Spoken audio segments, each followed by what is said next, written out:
হলো নেইমার। আর এই random subscriber যদি একে ফুটবলে হারাতে পারে তাহলে আমি ওকে দেব $5,00,000 আমি এর সাথে, যার জন্য তোমরা সবাই এতক্ষণ অপেক্ষা করছিলে। বিশ্বের অন্যতম সেরা ফুটবল প্লেয়ার নেইমার, একজন ইন্টারন্যাশনাল ফুটবল সুপারস্টার, 28টা চ্যাম্পিয়নশিপের বিজেতা, একটা অলিম্পিক গোল্ড মেডেল, আর এছাড়াও ব্রাজিলের সর্বকালের সব থেকে বেশি গোলদাতা।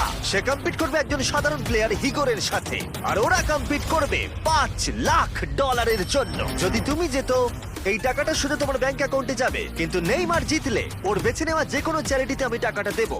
বুঝে গেছো? হ্যাঁ বুঝেছি। আমায় ক্ষমা করো, তুমি হেরে যাবে। আরে নেইমার বলছে তুমি হেরে যাবে, তোমার কি এটাই মনে হয়? না, একদমই না। ঠিক আছে, নেইমার এটা থেকে ভয় পাবে না। ওয়াও ওয়াও, ঠিক আছে। প্রতিবারের মতোই এই গেমের নিয়ম খুবই সহজ।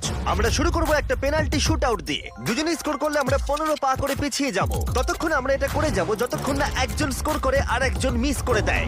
কে প্রথমে শুরু করবে? চলো। Rock paper scissor shoot. আমি আমি জিতে প্রথম। গেছি। তাহলে নেইমার প্রথমে।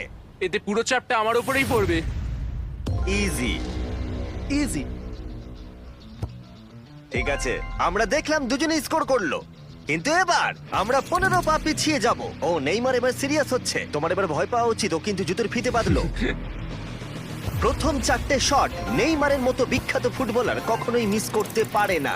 এতক্ষণ পর্যন্ত দুজনেই খুব সহজেই মারছে। 5 নম্বর শট থেকে নেইমারের সাথে সাধারণ প্লেয়ারের পার্থক্য বোঝা যাচ্ছিল। অফিসিয়ালি দুজনের পক্ষেই চ্যালেঞ্জটা এবার কঠিন হচ্ছে। যতক্ষণ না মিস হচ্ছে ততক্ষণ আমরা পিছবো। এবার তুমি ঠিক আগে আছে? মারো। আমি আগে Goal মারবো? চাই, তুমি প্রথমে শট মারো। ঠিক আছে, মারছি। ও ও, ঠিক আছে, এটা এখনো পর্যন্ত তোমার সবথেকে বাজে শট। এবার নেইমারের পালা। ও ও মাই গড, বলটা পুরো সুইং করে গোলের ভেতরে গিয়ে ঢুকলো। চাপে পড়লে খুব ভালো লাগে। বিশ্বকাপের চাপের সাথে এটা তুলনা হয়? না, বিশ্বকাপে আরো বেশি চাপ।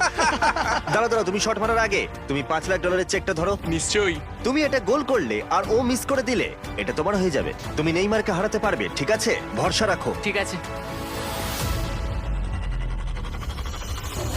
ও না, নেইমারকে এটা গোল করতে হবে। যদি ও মিস করে তাহলে তুমি সুযোগ পাবে। মিস করো, মিস করো প্লিজ।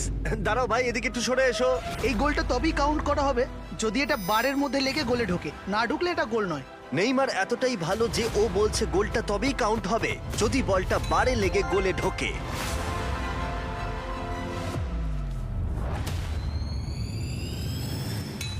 ও ভাই আর মিস করো না, আরে সত্যি মিস বলছি, করো তুমি না ভাই, পারবে। চলো।